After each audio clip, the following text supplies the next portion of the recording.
জোয়ার ভাটায় ক্রমপরিবর্তিত সুন্দরবনের স্বাস্থ্য বা প্রাকৃতিক প্রতিবেশ কেমন আছে কিভাবে বুঝব?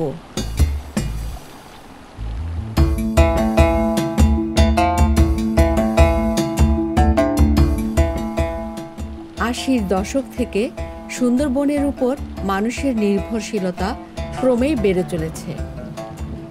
তাই সুন্দরবন সংরক্ষণের জন্য প্রথমেই জানা দরকার সুন্দরবনের স্বাস্থ্য কেমন আছে।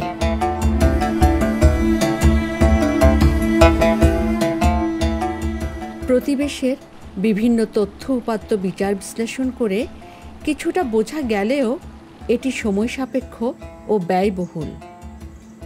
তাই গবেষকরা বিশ্বব্যাপী প্রতিবেশের স্বাস্থ্য পরীক্ষার জন্য ওই প্রতিবেশে থাকা বিভিন্ন প্রাণী ও উদ্ভিদ প্রজাতিকে সূচক বা দিক নির্দেশক বা ইন্ডিকেটর প্রজাতি হিসেবে ব্যবহার করেন।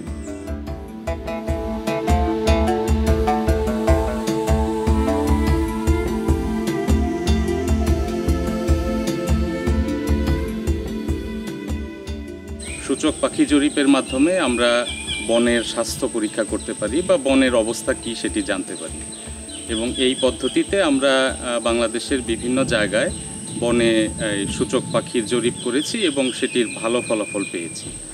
তারই ধারাবাহিকতায় বন বিভাগ এবং IUCN-এর সাথে আমরা সুন্দরবনের স্বাস্থ্য জরিপের জন্য বা সুন্দরবনের অবস্থা সময়ের সাথে কিভাবে পরিবর্তিত হচ্ছে ভালোর দিকে বা মন্দর দিকে সেটি জানার জন্য আমরা সূচক পাখির একটি জরিপ করছি। এবং এই সূচক পাখিগুলো এমনভাবে নির্বাচিত করা হয়েছে যেগুলো সাধারণত সুন্দরবনেই 12 মাস থাকে, সুন্দরবনেই তাদের প্রজনন হয় এবং এই সুন্দরবনের ভালো মন্দের সাথেই তাদের জীবন জড়িত। তো যার ফলে এই সুন্দরবনের স্বাস্থ্য যদি ভালো হয় তাহলে এই সূচক পাখির সংখ্যাগুলো বাড়বে, আর যদি স্বাস্থ্য খারাপ হয় তাহলে সূচক পাখির সংখ্যাগুলো কমবে। সেই ভিত্তিতেই আমরা এই সূচক পাখিগুলো নির্বাচিত করেছি এবং 12টি সূচক পাখি নেওয়া হয়েছে। এই 12টি সূচক পাখি সুন্দরবনের বিভিন্ন স্তরে বসবাস করে। কেউ সুন্দরবনের নিচের স্তরে, কেউ মাঝামাঝি স্তরে, কেউ উপরের স্তরে, আবার কেউ সুন্দরবনের কাদামাটিতে তার খাবার খুঁজে বেড়ায় বা তার বাসা বানায়। তো এই সুন্দরবনের যে পুরো স্বাস্থ্য উপর দিক থেকে নিচের দিক পর্যন্ত, এই পুরো স্বাস্থ্যটি কিন্তু আমরা এই সূচক পাখিগুলো দেখে বুঝতে পারি। যেমন কারো জ্বর হয়েছে কিনা তার জন্য আমরা থার্মোমিটার দিয়ে তার গায়ের তাপমাত্রাটি দেখি, ঠিক একইভাবে আমরা এই সূচক পাখিগুলো প্রতি বছর যদি এই পাখির সংখ্যাগুলো জরিপ করি একইভাবে, তাহলে এর যখন তুলনামূলক বিশ্লেষণ করা হবে তখন আমরা বুঝতে পারবো যে সময়ের সাথে সাথে সুন্দরবনের যে প্রাকৃতিক পরিবেশ সেই অবস্থাটি ভালোর দিকে যাচ্ছে নাকি মন্দর দিকে যাচ্ছে।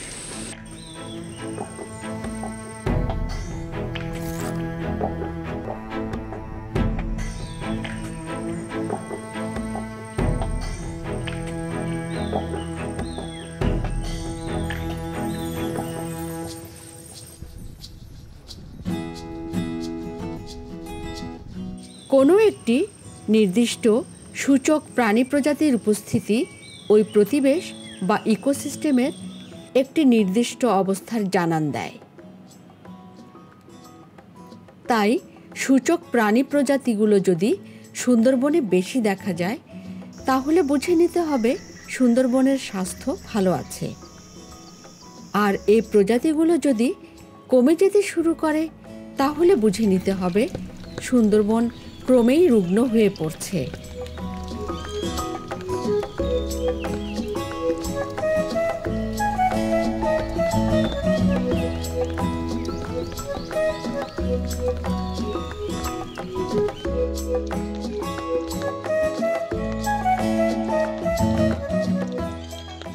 বিশ্বব্যাপী গ্রহণযোগ্য ও বহুল ব্যবহৃত পদ্ধতিতে সুন্দরবনের স্বাস্থ্য নির্ধারণে বিশেষজ্ঞদের মতামতের ভিত্তিতে দেখুন কিভাবে আমাদের সুন্দরবনের স্বাস্থ্যের সার্বিক অবস্থা নিরূপণ করা যায়।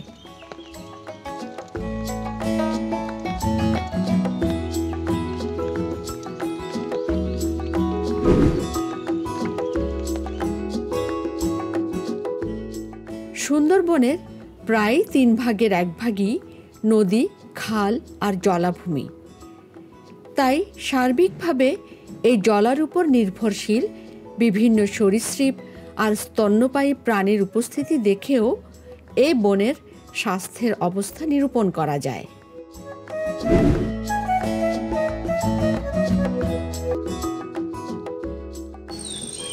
ভোদরকে বলা হয় ওয়েটল্যান্ড অ্যাম্বাসেডর বা জলার প্রতিনিধি। এর কারণ হচ্ছে জলাতে প্রচুর মাছ আর জলজ পোকামাকড় পাওয়া না গেলে সেই জলায় ভোদর দেখা যায় না। সুতরাং সার্বিকভাবে সুন্দরবনের পরিবেশ বা সুন্দরবনের স্বাস্থ্য যদি আমরা নির্ধারণ করতে চাই, তাহলে আমাদের এই সুন্দরবনে ভোদরের উপস্থিতি দেখে আমরা এটি সহজেই নির্ধারণ করতে পারি।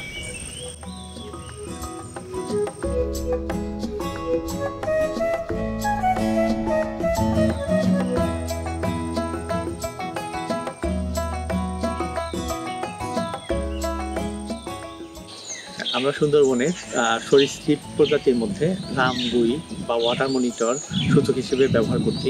কারণ এই ওয়াটার মনিটর এদের প্রধান খাবারই হচ্ছে কাঁকড়া, ছোট মাছ, এবং তারা যখন জোয়ারের পানি নেমে যায় বা জোয়ারের পানি আসতে থাকে, এই সময় ম্যানগ্রোভের যে শ্বাসমূলগুলোর মধ্যে থেকে এরা এগুলো ধরে খায়।